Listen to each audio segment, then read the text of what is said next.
you will raise your hand and respond to me. If you're not 120% where you want to be right now in life, and there's still room for you to improve, can you please just entertain me and just, good, hands down, good. So watch this. If you're not where you want to be, it's because you're not who you need to be right now. And dreaming and hoping is not going to change your situation. I'm not saying there's anything wrong with dreaming. We'll talk about that. I'm not talking about, not having a vision. You need to have a vision. But listen to me. You are where you are because of who you are. And if you're going to get somewhere else, you're going to have to change something. The reason discipline is hard to maintain is because it is hard to maintain. That's what makes discipline hard. It's hard. There is no fucking life hack. To grow that thing, how do you grow it? Do it, and do it, and do it, and do it. That's the hack. The hack is gonna fucking suck. And that's what I realized.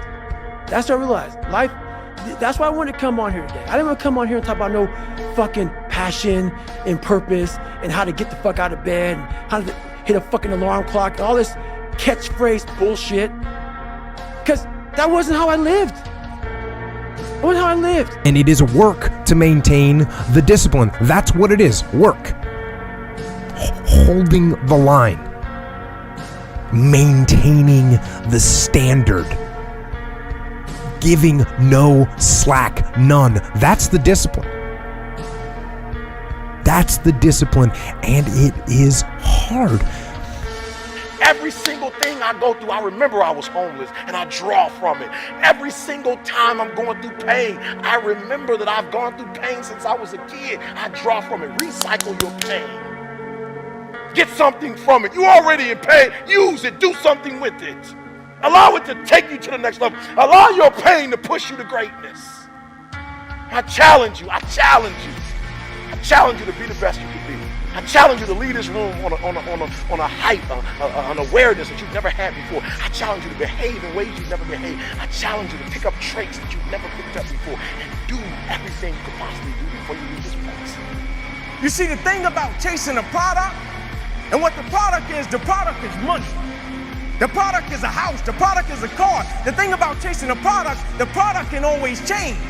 And if your performance is always based upon the product, what happens when the products change and you don't take pride in what you do? But the thing about loving the process, everybody wants the prize, but nobody loves the process.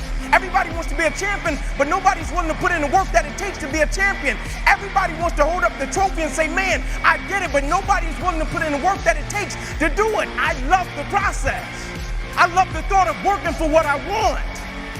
And I firmly believe you're never supposed to wish for it more than you're willing to work for it. He told the guy, he said, when you want to succeed as bad as you want to breathe, then you'll be successful. I don't know how many of y'all got asthma in here today, but if you ever had an asthma attack before, you short of breath, SOB, shortness of breath, you wheezing. The only thing you trying to do is get some air.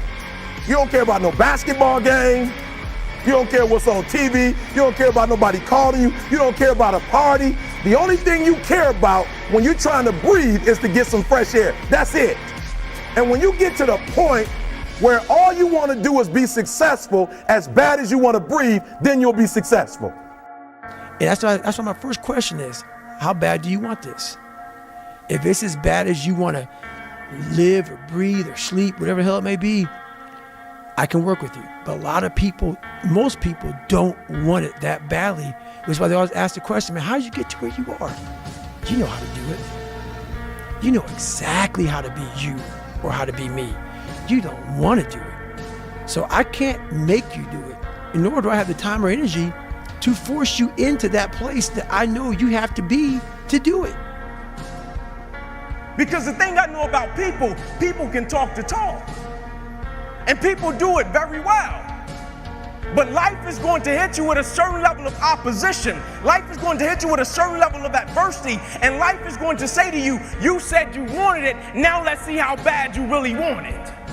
But the great thing about it, if you love the process, when opposition and adversity hits, you will have a way of embracing it and using it, not only for yourself, but you will use it to make everybody that's connected to you stronger, because your vision has to be larger than yourself. If everything that you do is just about you and for your personal gain, something's gonna come up against you that's gonna be a lot tougher than you. And if it's just about you, the moment you hit it, you're gonna quit and give up every time. So that's the only purpose I fucking need. So the reason I get up every day, even though there's no race or there's no school, or there's nothing in front of me, is because I have pride in myself. But where do you go to? You wake up on a morning, it's cold, it's wet, it's dark, you've got no cartilage in your knee, you've got shitty shorts, whatever it is that's the issue today. Keep talking. You've got these problems, right? I need you to keep talking about what you were just saying. It's warm on the couch. That's Your it. missus says stay in bed. That's it. It's comfy. That's it's cozy. That's You've got it. work later on. You had an argument last night. You're slightly it. hungover. Because I know every motherfucker ain't gonna do what I'm gonna do. So this is how you level up. That's how you level up. I know there's a whole bunch of people with that right there. That fires me up. That makes me fucking happy, what you just said. That brings joy to my life right there. Why? Because I know there's so many people that have the ability and just refuse to get off that couch. Refuse to study a few more hours. Refuse to go deeper, to go further. And that's where I gain the advantage. It's so easy to be great nowadays, my friend, because most people are weak. Most people don't want to go to that extra mile. Most people don't want to find that extra because it sucks. It's miserable. It's lonely. And I can't explain it, but you better feel me. Winners win and losers lose. I can't explain it any better than that. I don't know how it happens, but winners win. And if you create a culture of losing, if you keep being a victim, if you keep letting losing happen to you, if you keep letting people do you and treat you any kind of way, it's going to become a culture. You know, if you take people, and I've told you this, and you expose them voluntarily to things that they are avoiding and are afraid of, you know, that they know they need to overcome in order to meet their goals, their self-defined goals. If you can teach people to stand up in the face of the things they're afraid of, they get stronger. And you don't know what the upper limits to that are, because you might ask yourself, like, if for 10 years, if you didn't avoid doing what you knew you needed to do, by your own definitions, right, within the value structure that you've created, to the degree that you've done that, what would you be like? So I need you to do me a huge favor. I need you to do me a huge favor. I need you not only to want to be a beast when you leave this place. Huge favor. ET is asking you of one thing. When you leave this place, I need you to get in beast mode and stay in beast mode. On 3, beast mode. 1, 2, 3. No, come on. 1, 2, 3. Come on. 1, 2, 3. Look, I need you to put on beast mode. I need you to live in beast mode. Because if you live in beast mode, you'll have what other people don't have. Listen to me very closely. Not only will you have what other people don't have, you'll do what other people can't do. Not unnatural to change. Your friends that think you're crazy to have started your business or come to a seminar or spend money you don't have, they're the crazy ones. It's unnatural to be the same person you are right now next year. For all of you in here, the 35-year-old you should be gone next year forever, and there should be a brand new, better 36-year-old. You 20-year-olds, there should be a better 21-year-old next year. You should constantly be replacing yourself just like your bones do, just like your lungs do, just like your cells do. It's natural to be replacing ourselves, but we're around people who aren't, so we think it's natural not to. We are all great.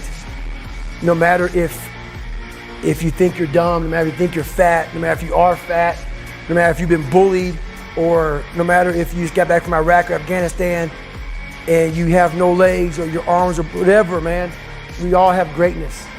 You gotta find the courage. You gotta find the courage to put your Bose headphones on and silence the noise out of this world and to find it. And to find it because it's out there, but it's gonna take hard work, courage, self-discipline. It's gonna take all the non-cognitive skills. All the non-cognitive skills to be great.